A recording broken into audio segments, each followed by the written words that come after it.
Welcome to the Three Principles Global Community webinar.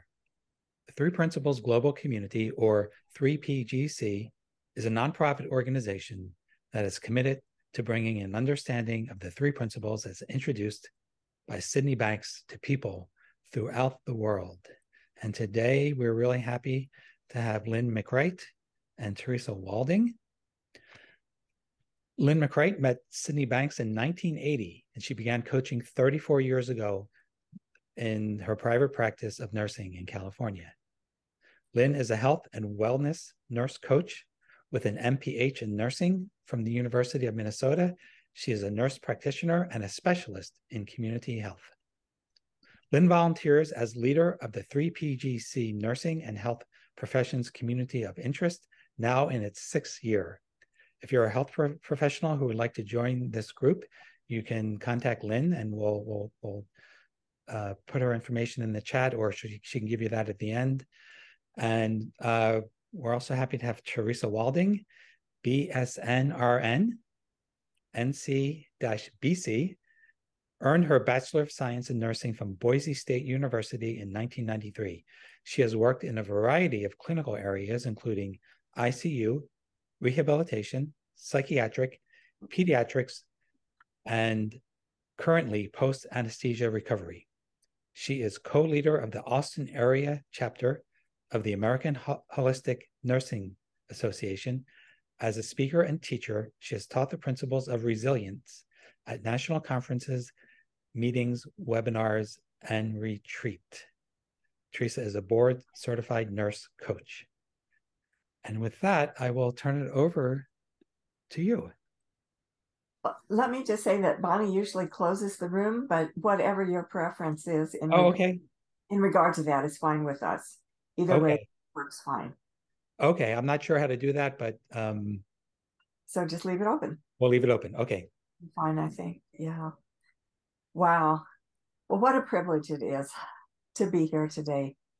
In the world with you, in the world of the three principles. And I just am celebrating at this holiday time, knowing that all of us are relating to so many people in our circles, wherever those may be.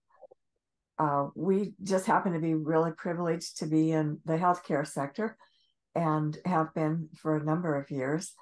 I am thrilled to say that we are, as nurse coaching, on the leading edge of where our profession is going. We're actually redefining nursing, changing it from fixing people to helping them discover the direction to find their own answers to their problems. So our title today is The Revolution in Nursing Begins. And that's a revolution that is, of course, happening all over the world. Last I heard that we were in at least 63 countries worldwide with the principles. But I do think that the revolution in nursing is coming now through the professional organizations, which is how nurses connect with each other. And we're so delighted to be affiliated as a part of the American Holistic Nurses Association, because that actually allows us to a larger audience, and we have an opportunity to know many more nurses through an association than we would be able to by ourselves individually. So, Teresa? Yeah, I was thinking about being involved in these nursing associations and bringing the impact of the principles into nursing and healthcare. And Lyn and I have been attending conferences, offering conferences and retreats, sharing these principles for about 6 years. And so I think it's coming around now where people have seen us enough, because we've been vendors and speakers at our last American Holistic Nurses Conference, which was in June. We actually got to speak about the principles 5 times to a little over 300 participants. So not everyone, of course, came to our presentation, but I had the opportunity to really connect with at least 20 people individually after the presentation who really were interested and wanted to know more about how principles work for health. How can we bring these principles into nursing and healthcare to help our patients? And that's always been on nurses' minds. We always want to help our patient be as healthy as they can. And as everyone knows, healthcare right now is in a really sad place. People are having very long waits in the ER. I experienced that myself about 2 months ago. Felt like I had hurt my knee, and I thought, well, I better go get it seen. And the 2 ERs that were open had 8 to 10 hour wait before I could even be seen. And I thought, oh, this isn't going to work for me because I can't even sit in the car. How am I going to sit in the emergency room? And then as my thinking settled down, I thought, well, you used to work in the ER. You know what they're going to do. So I took myself home. I put myself in bed. I put, some ice on my knee. I took a little bit of a leave, and I settled down. Because when we get afraid, what do? The first thing we do is we scream help. Like, somebody do something. I don't know what's happening. And I think in a past time, had not knowing principles, I would not have thought of that as soon as I did. I probably would have went straight to the ER and said, I'm going to sit here till somebody sees me because I don't know what to do. But I did know what to do.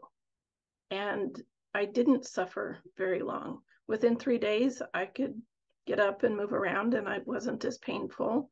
And when I went to the doctor on Monday morning, she's like, you did everything I would have told you to do, so there's nothing left to do. And I was like, yeah, I know. But we get caught up. And so those are the kinds of conversations we want to have with people, that sometimes when we let our thinking settle down, we're actually able to make better decisions. And that goes right along with a goal I wrote 20 plus years ago, that I wanted to find something that would help people in the middle of the night when no one was around. I didn't know it was principles. I didn't know that the principles, we talk about them as if they're a thing, and we know that they're not, but we have language to express it, and that's all we have. And so that's how we communicate that, if we can stop and realize what's happening with us, we will realize that what's going on with our body is not separate from what we think about it, and vice versa. And so helping people see that is really, really important, especially as it relates to health. Health is our one connection to being able to do all the things that we want to do. But we just get to live. And that's where the principles allow us this space and this openness to really engage with our life and know what's happening and to do the things that we want to do. We know that nursing is the world's largest profession. So there are 14 million of us worldwide. Even just here in the United States, we have 3.8 million nurses. And just as a standard of comparison, for every physician in America, there are 4 nurses. Well, how is that possible? It's because we staff hospitals everywhere in the world, 24/7, 365. That's our area. That's who we work with on an everyday basis. So one could say that nurses touch more lives than any other people. And we're so fortunate to have that opportunity. I was listening to a webinar this morning that was talking about things such as generational differences with newer nurses coming into the task force. And one of the things that was interesting to me, we were talking about violence, which has suddenly, in my estimation, emerged as an issue in nursing, violence on the part of the public toward the nurse. And one of the things that it said, which was an insight, an aha moment for me, was some of the newer nurses who have always lived with texting and so forth on their devices, just sitting in the next room talking to their folks. They're texting their parents from their bedroom, are not accustomed to making eye contact. And that is something that generationally has been very important in connecting with people. And so it's not, in a way, surprising that violence has occurred in situations where that has not been available. And of course, as we have lived through the last 2 years with all of us wearing masks, the eyes are the most important part. When there were no expressions from the face, you could read some language from somebody's body, but when there wasn't a smile or a way to express something through the mouth area, the eyes became even more important, especially according to this webinar that I was listening to, especially to the older generations. So I thought, wow, that's interesting. We are experiencing everything that the general culture is experiencing. And because we're really, as healthcare, at the heart of the issues of COVID and the pandemic, I know that a lot of people who have had frustrations with the COVID and the pandemic take their frustrations out on us. And so now hospitals have big signs about how to treat healthcare workers. And, of course, the time is right for that. One statistic that I heard again today, I'm very familiar with it, is that in the world today, 1 out of 5 healthcare workers has left their profession. But in nursing, it's 1 out of 3. And where do we go from there?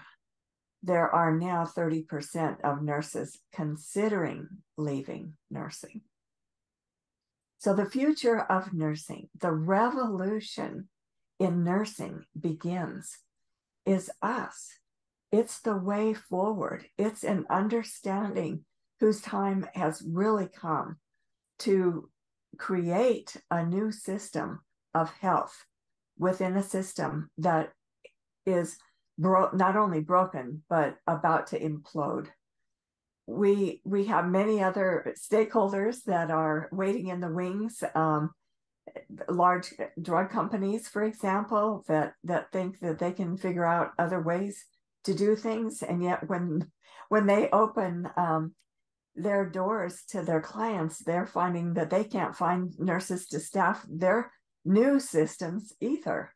So we're really, as a society, as a world, coming to grips with how important health is to each one of us. And a change, really quite a change in my estimation, of estimating the value of healthcare providers. I heard last night that the paramedics in London, in the entire UK, were about to go on strike today.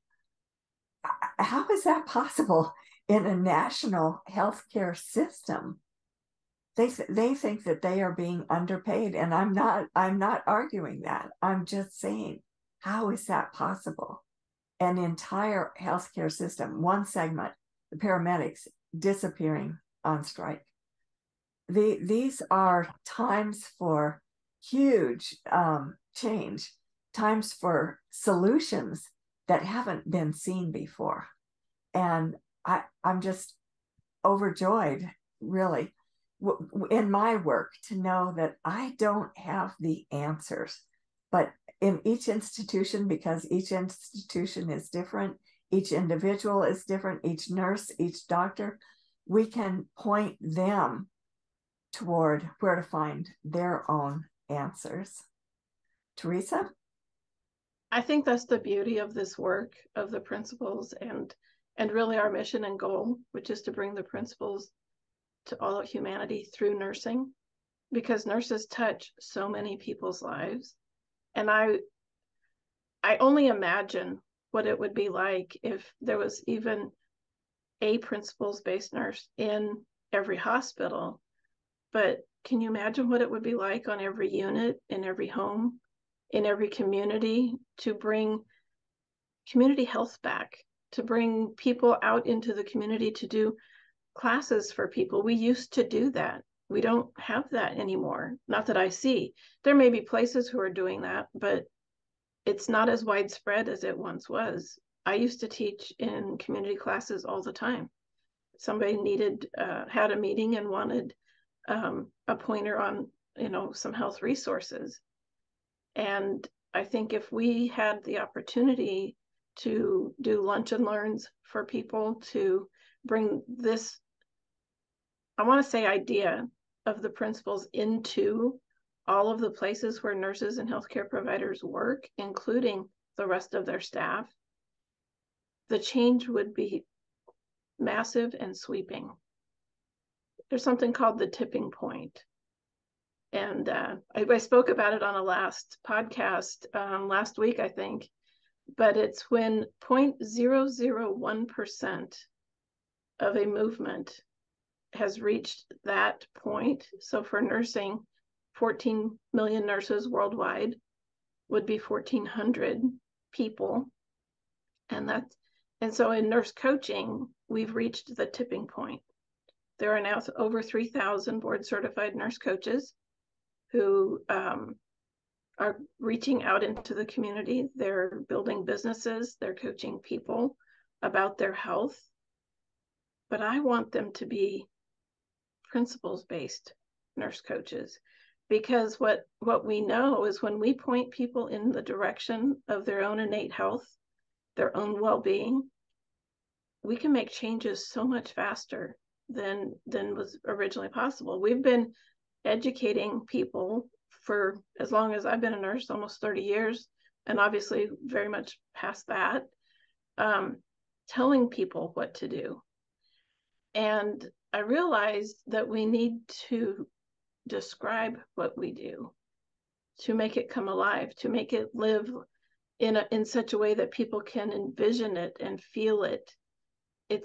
No one wants someone to tell them. They want to experience it. They want to bring it to themselves where it's usable. And the principles do that. It's completely personal. The insights we have about how principles work in our own life are tailor-made for us. We get to see the direct effect of how our thoughts create our reality. And some people have never even heard that. You tell someone it's about your thinking, or your thoughts create your feelings, and they're like, yeah, I know. But that's not it. We all know that's not it. It's beyond the words. It's not knowing it intellectually, but knowing it for a fact. And when there's a fact involved that never changes, and people begin to see the true nature of principles at work in their life, suddenly people are making these leaps that they've never made before. I had one nurse email me. She emailed me twice, one of our graduates, and she said, if it wasn't for our program, I would not be nursing today. Because when she started our program, she said, I can't wait till the end of my contract so I can quit being a nurse. And halfway through the program, she extended her contract. That's a blessing for that facility that has her. She is a well-seasoned cardiac cath lab nurse, and she knows how to do the job. And she also noticed that she was having better relationships with the people she worked with, and the people she worked with were asking her questions about how she did it. And so she was able to share her experience of knowing what principles do for your life. And that's one example of many of how people can be resilient in the midst of this storm, in the midst of healthcare shifting and changing. And I do think that's where the new answers will come. Lyn was talking about like new nurses who are so used to technology. Well, we call that a generation gap. A generation gap isn't an age gap. It's a knowledge gap. And we have some really big knowledge gaps in our society. And guess what? The principles bridge the gap. That's how we begin to have conversations, not from a place of blame or, trying to get people to see it your way, or if you'd only do it my way, this would be so much easier. We all know that doesn't work, never did. We have to have direction. There's always going to be rules, but how we get there from that place of not judging others for how they feel or act, or even not criticizing yourself when you're not your best self, forgiving quickly and easily, recognizing when maybe you could have handled something better, or better yet, take that pause before you react to know how to respond to someone. That's what it looks like on the ground. You just come from a different place, and you're able to affect the changes that we need to make to bring society forward. We can't leave people behind. So we need more people out here helping people to see what the principles have to offer. It's such a joy to be able to share in the way that we do, because there's an old saying, and I won't get it exactly accurate, but something about tell me and I will forget, show me and I may remember, but let me experience it and I will understand. And it's that aha moment, which is what all coaching is looking for. That point at which the person sees something in a new way. And every time it's unique to them. Their answer comes through them as an aha. And they'll literally say, oh, I see now. And it may be a joke that they heard yesterday, or it may be something that they experienced as a child and it never made sense to them. It may be what you're talking about, in the moment. We don't know when that aha moment will occur.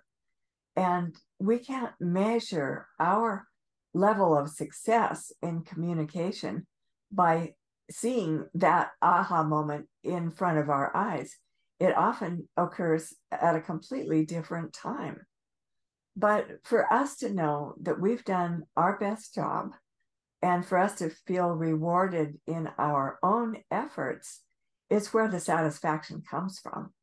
I know a lot of healthcare professionals now are feeling guilty if they have, for example, a procedure or even loss of life that goes badly on any given day. And we never have been responsible for deciding those moments in a person's life.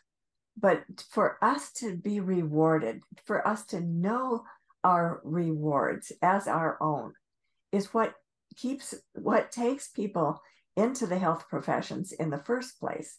And it's what keeps them there. I love that part of nursing where we get to connect with people on their journey, because that caring aspect that you bring with you to work and while doing your work, most nurses know that they're there to care for someone on that person's journey. And we all know that other people can't fix us. We know that. But we can create the space for someone to have insight into maybe why something's happening for them, or they have something, going on with them that they want some resolution, or, it's usually around pain or some kind of procedure or prevention even. We do a lot of EGDs or scopes where we, do the checking the intestines and down the throat to make sure that we can catch anything before something starts, such as colon cancer. And so we do a lot of preventive things, but we still have to do the procedure. And there's always a tension or unsettledness, or maybe even fear about those procedures. And so we get to be in that space with someone to hold their hand, to offer a word of comfort, to let them know you're going to be okay. And I had one person, she had a hysterectomy, and she was waking up in the recovery room. And when she woke up, she was very anxious, and she would wake up with a start and try to sit up. And every time she woke up, I would say, "You're okay. You're just waking up. You're doing fine." And she would settle back down. And I don't even know how many times it happened. It was a lot. And finally, she was awake enough to go to her room. And about 2 weeks later, she came to the hospital and she said, "I want to know who took care of me in the recovery room, because my one fear is that I wouldn't be okay." And I knew it was me, because that's the only thing I said. "You're going to be okay." And she was, and she was grateful. And I thought, how does it happen that you know the words to say for someone, because I never met her prior to her surgery, that you could affect that kind of care and comfort for someone? And I think that's that connected piece that we all are as human beings, of, I call it nursing intuition. Like, you just sort of know things about what you should do or say in the moment, which is, in my view, coaching. Because in the conversation, in the relationship, things occur to us to say to someone that's exactly what they need. And it's a beautiful space to be in. And you're not trying to do it, you're just experiencing life. And that's one of the ways that I think people don't realize nurses work, is on a lot of intuition and knowing, informed knowing. And I know it's the principles that work within us. It is us. It's who we are. It's how it works. We had some interesting numbers that were put out in today's webinar, one of which was that 47% of the new nurses that are coming into the profession feel that they're not emotionally and mentally as good as they could be. And then they had the same number, 47% of the chief nursing officers and nurse managers had the same feeling about their emotional and mental health. Wow. 50% of the nurses that are working today, I guess this is in the hospitals, are in the critical care area. So that's the emergency room, it's the ICU, it's surgery, but post anesthesia recovery.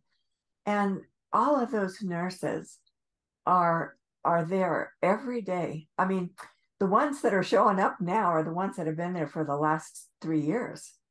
And people becoming impatient and frustrated with the system is how it has happened, that they're going now to the Senate and House of Representatives asking for a state of emergency on emergency rooms care. So we know that through the nurse's own understanding, and not just the nurse, but all healthcare providers, through their own understanding of how people work, what makes people tick, that escalation of conflict between patients and providers is going to diminish. We've got some statistics that came to us a few years back about the types of clients that nurse coaches see, and the top area of concern has always been stress and anxiety. Well, that's off the chart now. The other area is long-term care, chronic illness. And then beyond that, the third area that's most commonly seen in nurse coaching is the area of pain. So those are the most critical areas. And in all of those areas, we really are working now as promoting health rather than in end of life saving. Okay, so in the United States today, with our Medicare system, our national health system for older and disabled people, 30% of our national budget for national health care, Medicare, is spent in the last 3 months of life. And of that, a third, 30%, is spent in the last 2 weeks. So that is where our national priorities have been. As we saw during the pandemic, they certainly were not focused on health promotion and prevention. So this is such a beautiful moment to reorganize our priorities. And the other part of that is, in a way, what a blessing the pandemic has been for all of us to know that the ball is in our court. Our health is up to us. We are the ones who need to decide for ourselves what we're going to do in regard to diet and exercise, and where to go to which doctor. All of these things are things that can come to us through insight when we know how we work as human beings. There was a time when psychology was looking at the human condition and what they really wanted. This was Dr. William James, the father of American psychology. He wrote a book in 1890 entitled The Principles of Psychology. And when his colleagues read that book, they said, well, it's a nice book. What are the principles? They're not in here. And he said, oh, well, they haven't been discovered yet. And even within our own profession, one of our leading theorists, nurse theorists, wrote about 30 years ago, the principles of nursing, of health, have not yet been revealed. Well, so 132 years later, between the two, still didn't have an answer. And now here we are in the 50th year since Sydney Banks' realization, his experience of enlightenment, bringing to us the answer that has so long been sought. I said the answer, it is a 100% solution, and yet each individual will have to find it for themselves. If it's not experienced, it doesn't exist, which is part of the way that we explain it. We are here on the planet today to use our power of thought to create our experience of life. That's how simple it is. And yet we know that the public and is always looking outside for the answers and always looking outside for the causes and saying, well, it's the economy, it's the gas prices, it's this, that, and the other. But even though people know that they think, they don't really understand the power of thought. And when we can help put that in place for them, they have freedom in their life, which is unparalleled compared to what they've known previously. And even if they forget it, once they've seen it, once they've experienced it, it never does go away. It always can come back. It always can be found again, not through any effort on the part of the individual, but rather because that's the way the system works. I think that's the best part of the whole thing is, you know, we used to talk about it like losing it and finding it, and, you know, losing sight of the principles or feeling like we are not living in the principles. And one day we just saw completely through that lie and went, no, that's not what's happening at all. It's always there, in spite of our own ability to notice. And somehow that makes a really big shift in people's realizations, like, oh, it's true all the time. Linda said 100% of the time, which is true. And that's that grounding aspect of the knowing that these principles are always at play. I like when Sid used to say, I have a few audios that Lynn gifted me that I listened to, where Sid's always talking about, don't listen to the words. You're not going to find it there. That's not where it's at. So stop. And I probably heard it a few hundred times. And one day I went, oh, it's really not in the words. It's because it just is. And that helps us as we all of us here have some desire on some level to share these principles with other people. And I think it helps us to remind each other, like, none of us can ever really truly grasp like the whole concept of what it means to have principles at play in our life. And sometimes we're really receptive to hear it. And other times we have a little holdout or a little like, I think I understand what they're saying. When we settle down and just stop trying to figure it out, that's when it makes sense. And so that's been one of the things that when we do our coaching with our students, they're always trying to figure it out. They want to have something to do or a framework to put it in. Or I think the question we all have is, how do we help people see this? And how do we give them accurate descriptions? We do our best. None of us are perfect. It doesn't matter how imperfect you are. Whoever is hearing, if they hear something, you have helped them. That's what's important. I remember Lyn telling me a story about someone who had learned about it and just wanted to teach it so bad, got up and shook the whole time he was talking, lost place where he was trying to teach. And even in that, someone heard something that was helpful. And I can always appreciate whenever someone does their best to describe, explain, help, whatever that is. I want to be their cheerleader. I want to help them to bring this message of hope and healing to society, no matter how it gets here. And I think it's really good for us to remember Sid's words. You're playing the game with yourself, and you can see other people playing the game too. And it's just life, and there's nothing to do. And I think the one thing that really impacted me, there's also nowhere to go. We're just living moment to moment, day to day.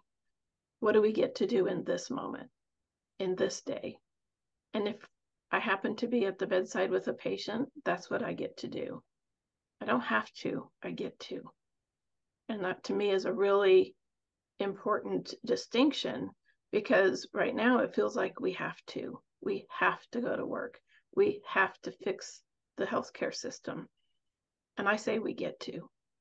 We get to go out and do our very best and help impact people the best way that we can. Well, nursing is, of course, our favorite profession and a very interesting place to be today. So if one had a goal, which we do, of bringing resilience to all of humanity through nursing and healthcare, how would one go about that? One way that we have found is to work with our larger nursing associations, even beyond the American Holistic Nurses, which is global. But we're also working with the American Nurses Association through the Texas Nurses Association. We're working with the Texas Organization of Nursing Leadership. We're working with the Texas Nurse Practitioners. We're working with the American Association of Nurse Practitioners. So there are many, many organizations for nurses. Now, then the question comes, do most nurses belong to nursing associations? Actually, they don't. They go to work every day, they do their job, they come home. Most don't. But at least we know where to find those who are interested in national and local associations. Beyond that, to find those individual nurses, there is now a way, which is becoming more common every day, which is social media. And of course, we find some people that way too. We also have a website which has very simple, just a 2-word name, nursecoaching.com. Now, the caveat there is we don't limit ourselves just to nursing. We actually, because this is the 3 principles, invite all licensed health professionals to join us in our program. It's only the nurses that can sit for a national board certification. So that's an honor. nursing is the very first profession to have a national board in coaching. No other profession has that. They will eventually, I'm sure. But at the moment, nursing is the only profession with nationally board certified nurse coaches. And we're part of that. It's only 9 years old at this point. So it's just really still at the very beginning stages. And the fact that we have the opportunity to focus on health now is such a joy. My background is public health, so I've always been in that realm. But to know that it's spreading to much larger area is something that warms my heart, because that's always been my first priority in my work in healthcare. Do you want to talk about the Nursology conference and the nurse theorists? Sure. So in nursing, I think it's about 3 years old now, there's something called Nursology, the study of nursing. And its intention is to bring all nurses together, mostly started by nurse theorists. So the study of nursing, there's a lot of nursing theories, and they're encouraging people to write new theories in nursing. And they are also helping graduates, DNP, doctoral students, PhD students to submit their work to get help with their dissertations and different parts like that. But beyond that, they offer a conference every year. And last year, I applied to bring the principles to Nursology. And when Lyn and I talked about it, I was like, well, how do we actually introduce this idea of principles in nursing? Because up until now, of course, we know there have not been. So all of our theories were pre-paradigm theories. And one day when I was studying and looking at the nursing theories to sort of get a sense of what I might say in my abstract, was all of a sudden certain words would like highlight out of the theory. And I realized they were speaking truth within the theory without, quote, knowing about principles. How is that possible? Well, because they're ever existing. They've never been out of our system. But I also saw where maybe we could do a little better. And so I wanted to introduce the idea that what would nursing theory, that's so tricky. It's not theory. We wanted to introduce principles into nursing from a paradigmatic point of view that informs nursing. That I think if we can get people to interact and to be part of that conversation, we might actually see a completely new way of nursing emerge from a principled perspective that would truly sweep all of nursing. And still figuring that out. I don't know how to do that, but I'm in the conversation. I'm going to submit again because I want people, and especially our nursing leaders, to hear about principles that are here now to help us, each as individuals, but collectively as well. And so I felt like it was very well received. I did the best that I could, and I'll do the best I can again. That's because it's that important to be able to have the conversations. In any industry, it's 20% of the people that create 80% of the results. And those are the 20% of people that are affecting nursing. And Lyn and I want to be part of that conversation, and anyone else has the desire can be part of that conversation as well. Even that word Nursology is so new. They are advocating that we change our word nursing completely to being Nursology. It hasn't gone very far yet, but that's the goal. And if you look them up, their nursology.net is their website.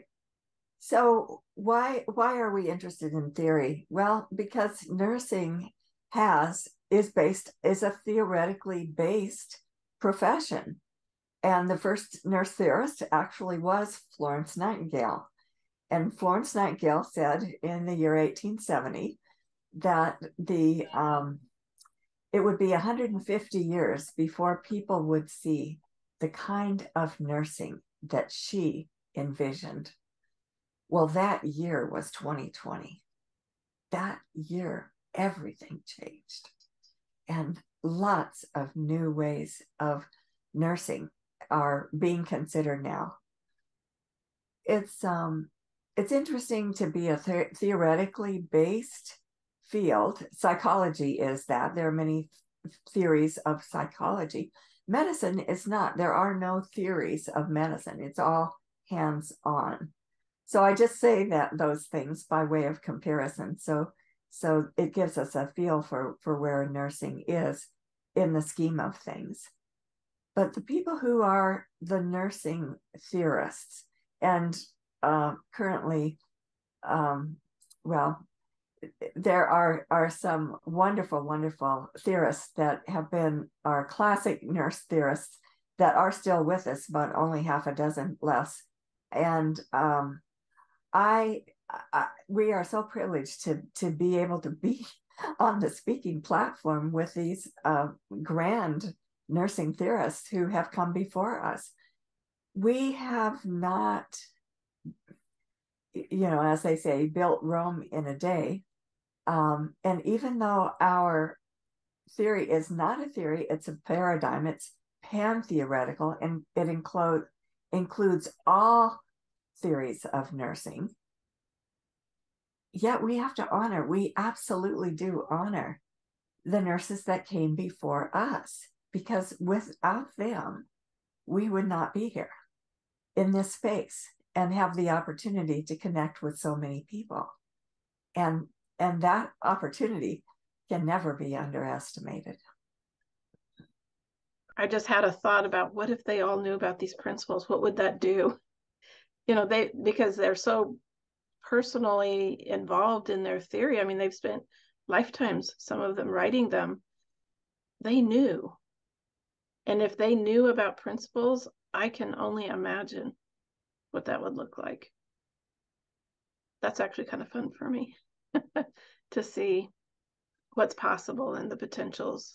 And I think we all see that. Everyone who's been touched by the principles sees this larger picture of how it can help humanity. And, we talk about it and bring it down into our own little worlds because that's where we live. But we all know it's all part of the same thing. It's all part of humanity and how we interact with each other and see each other in the world. And I think if we don't embrace the theories that came before, the people that came before, we miss part of our history and part of the beauty that we see evolving, because we now have eyes to see it differently.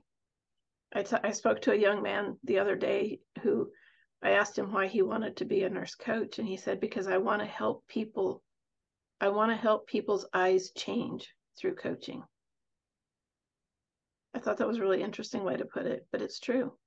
The way we see the world changes. Every single person I've talked to who has had any experience with the principles has said, the things I look at change, the things I read change, the things I think change.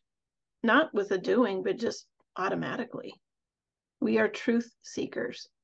And so we look for the truth in everything. And when we find it,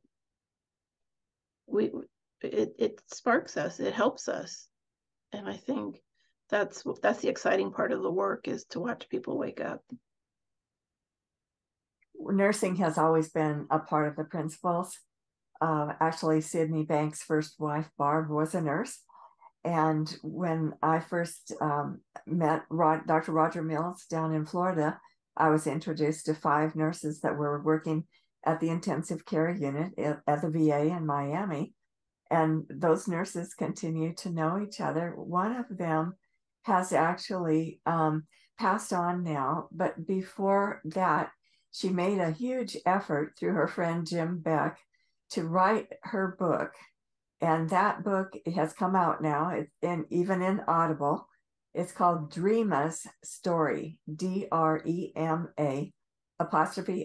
story, Dreama's Story.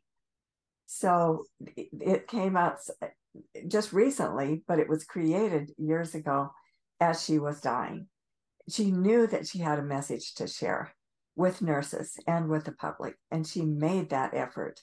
And Jim Beck was such a dear friend to assist her in that. I thank you so much for your time with us today.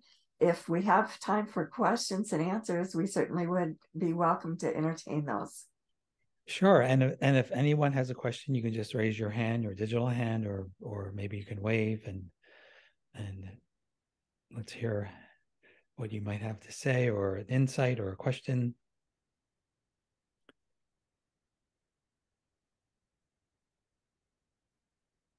I see here Mary said choice matters. She's right. Choice does matter. We do get to have choices. And I think that's one of the things that we kind of forget, that just because we make one choice doesn't mean we can have to stay with that choice. If it doesn't work for us, we can make another one sooner than later. Yeah. That's one of the things that I think people say, well, you made your bed, you have to lie in it. No, that's not true. Yeah. And then we have Crystal with her hand up. Hi, everyone. I'm sorry I was a little late, but I have been reading over the principles. I came into this community because I actually research consciousness and spirituality right now at Yale. So I'm a third-year doctoral student and going into the field of public health, and everything that I have been seeing in this field regarding consciousness and spirituality has been at the basis of it has been the three principles. And so I recently just started to get involved with the 3P global community, and it's been amazing. I've met some amazing people, but I just wanted to say that I'm just kind of just like taken aback because I didn't know there was a whole community of people dedicated to teaching the three principles through their own lived experiences. So in any way that I can further my research in this field, that would be, my biggest accomplishment. Oh, how wonderful. Oh, Crystal, thank you for joining us. Yeah, Teresa and I have recently been privileged to become adjunct faculty for the doctoral program at Texas Wesleyan University in their nurse practitioner tract. So we're not only coaches, we're educators. And I just am thrilled to be able to share that we've just recently gotten our statistics back from Baylor University. It is showing us that on our 3 courses that our students take toward national board certification, their scores in resilience are higher with each course. Wow. That's so amazing because I'm actually in the process of, I'm in my dissertation phase, so I'm everything but right now. And so I'm trying to figure out how to best go about either collecting data or analyzing secondary data. So I don't know if the lab that you did the data collection is open to any, researchers coming in and giving it a voice, but I would love to see if there's any way we could collaborate across disciplines and see how we can further this message. Wow. Well, my email is my name at gmail.com. So you're welcome to get in touch, or anyone can contact us at nursecoaching.com.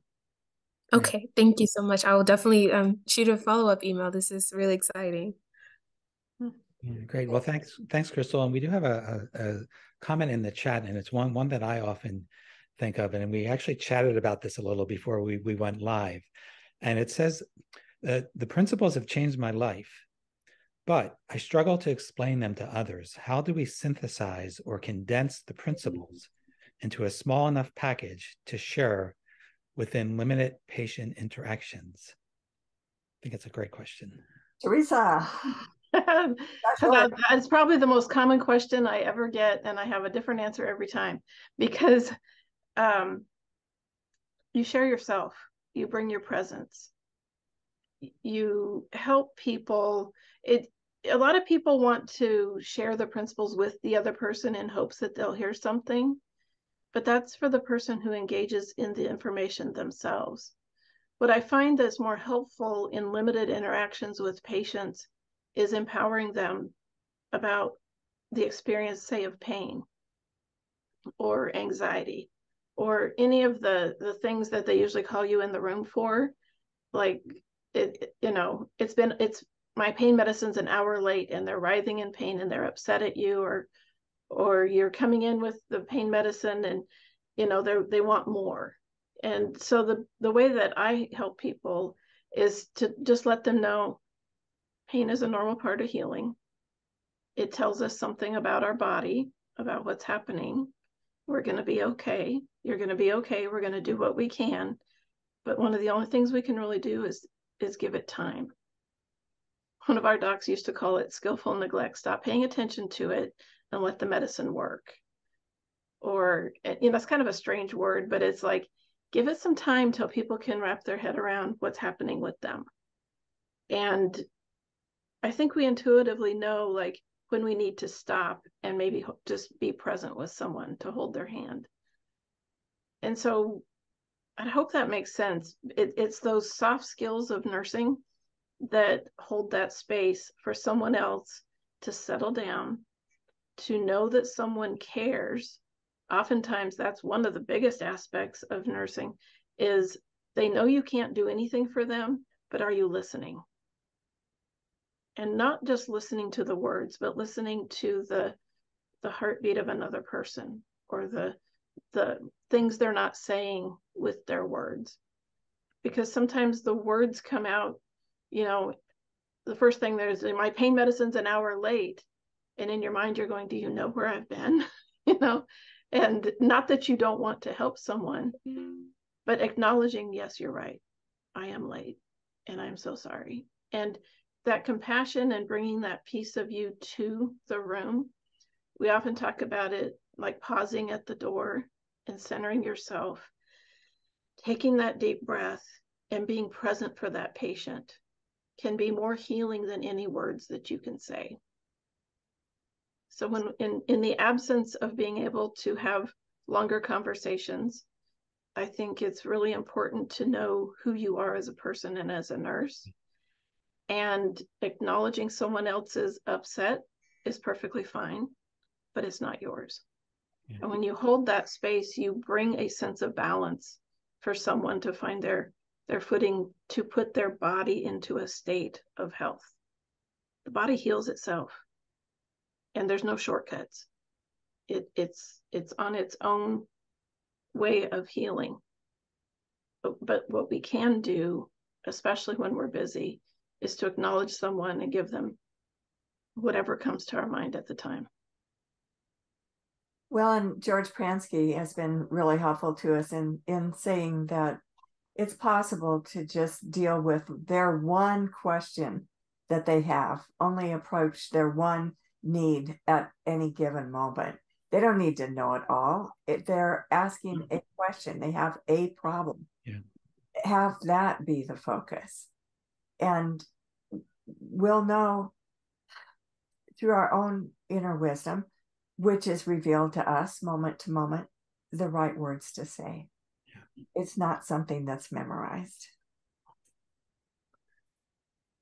Yeah. Wow. What a beautiful answer. And I think that is a beautiful place. We're at the top of the hour to just to go back to our lives with that really beautiful understanding of what you both shared today.